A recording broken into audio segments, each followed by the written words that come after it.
Baik, selamat siang untuk kita semua dan salam sejahtera. Terima kasih atas waktu dan kesempatan yang diberikan kepada saya.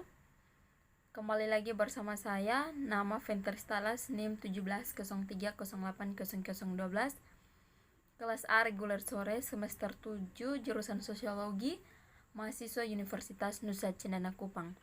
Baik, di video kali ini saya akan memenuhi salah satu tugas mata kuliah kajian seminar masalah-masalah sosial, yaitu mereview buku yang ke-11 yang berjudul tentang perjalanan sosial dan masalah kepercayaan yang ditulis oleh Bo Rothstein. Baik, yang pertama ialah perangkap sosial dan masalah kepercayaan. Konteks untuk mempromosikan diskusi yang lebih informal antara kami dan Rusia. Salah satu orang yang saya ajak berbicara memperkenalkan dirinya sebagai pejabat tingkat ketiga di administrasi perpajakan Rusia. Dia memberitahu saya bahwa di luar biasa tertarik pada Swedia dan administrasi negara Swedia.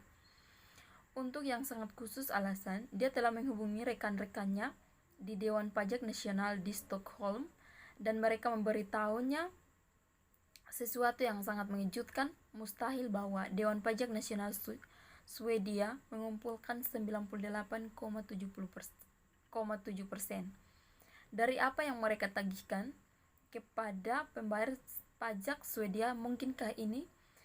Mungkin dia bertanya-tanya apakah mereka menarik kakinya. Dia bertanya-tanya karena pajaknya dan Rusia masalah administrasi yang paling mendesak saat itu adalah mereka bisa tidak memungut lebih dari sekitar 24% dari total pajak yang harus dibayar dari Rusia warga negara menurut SPT mereka. Angka tersebut tidak menghitung ekonomi pasar hitam dan abu-abu. Tentu saja, tetapi Dewan Pajak Nasional Swedia mungkin mengumpulkan persentase seperti itu dari jumlah total yang dianggap warga negara dianggap benar bagi saya. Untuk pertanyaan berikutnya tentang bagaimana itu mungkin, saya menjawab bahwa itu mungkin karena dua hal selama beberapa tahun di pertengahan tahun 1980-an, saya mengalaminya hak istimewa untuk bekerja sama dengan Urban Laurin di Apartemen Ilmu Politik di Uppsala yang doktornya tajam dan terampil disertasi telah pada kecenderungan atau yang biasa disebut dengan keengganan orang Swedia untuk membayar pajak mereka. Jadi saya tidak sepenuhnya bingung tentang masalah ini. Menurut Laurin pada tahun 1986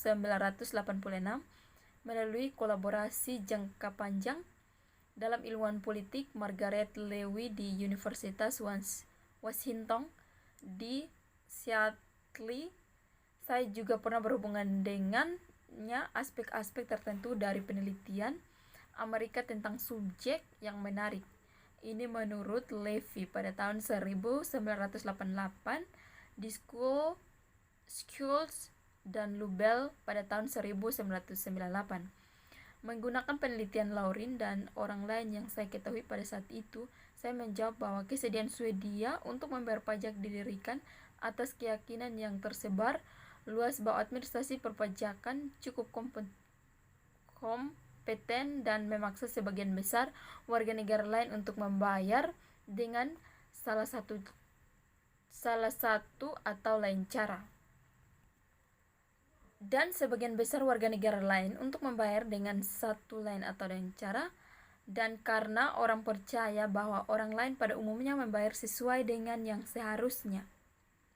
Mereka juga membayar. Disertasi Laurin secara khusus mendukung hal itu hipotesis, yaitu bahwa kepatuhan dan penghindaran pajak sangat tergantung pada tentang apa yang diyakini orang lain lakukan. Itu tidak hanya terjadi di Swedia. Dua peneliti Amerika meringkas semua mereka sebagai berikut. Warga negara akan memenuhi kewajiban kolektif meskipun godaan untuk tumpangan gratis selama ini karena mereka mempercaya warga negara lain dan pemimpin politik untuk tetap berpihak pada mereka. Kontrak sosial menurut Schools dan Lubell pada tahun 1998 berbanding 411 berbasis studi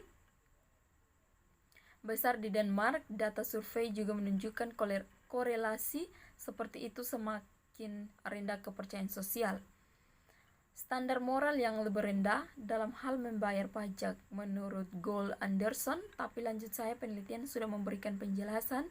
Sebagian besar warga Swedia memahami bahwa semua uang itu tidak disimpan di Stockholm oleh Dewan Pajak Nasional. Paling tidak, sebagian besar dibayangkan akan kembali dalam bentuk tunjangan anak, pensiun hari tua, kesehatan perawatan, sekolah umum, gaji profesor, ilmu politik, dan lainnya. Tujuan kepentingan umum untuk umum dan individu. Berdasarkan penelitian tersebut, penerimaan kebutuhan untuk pembayaran pajak tidak bisa semata-mata didasarkan untuk paksaan atau ancaman audit, seperti alat paksaan dan kontrol akan menjadi terlalu luas dan mahal. Menurut Levy pada tahun 1988, ini juga tidak mungkin bahwa kebanyakan orang membayar pajak atau untuk alasan altruistik. Beberapa bentuk persetujuan bersyarat harus diperhitungkan.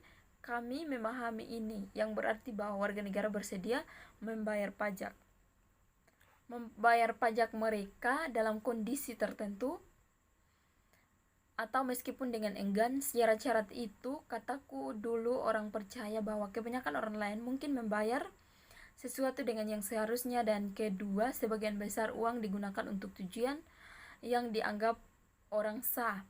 Menarik, benar-benar menarik, kata teman bicara Rusia saya. Dia menjelaskan bahwa ada dua alasan mengapa kebanyakan orang Rusia tidak membayar pajak mereka yang sesuai dengan alasan saya sampai batas tertentu. Warga Rusia percaya bahwa karena kebanyakan orang tidak membayar, maka bermain-main wajib pajak yang terhormat. Selain itu, mereka percaya bahwa sebagian besar birokrat pajak dan pegawai negeri sipil lainnya korup sampai ke inti. Entah mereka menerima suap untuk dibiarkan orang keluar dari membayar pajak atau mereka secara pribadi untuk dibiarkan orang keluar dari pajak atau mereka secara pribadi menyita sebagian besar pajak yang terlepas dari semuanya. Sebenarnya dibayar jika bertentangan dengan semua harapan. Beberapa pendapatan pajak mencapai penerima yang tepat dalam administrasi negara Rusia. Kepercayaan umum adalah bahwa para pegawai negeri itu juga korup atau bahwa dananya dihabiskan untuk keperluan umum yang tidak sah. Nah, di sini tujuannya menyatakan bahwa birokrat Rusia itu kemudian bertanya-tanya, apakah benar sebagian besar pejabat pemerintahan negara Swedia tidak dapat disuap?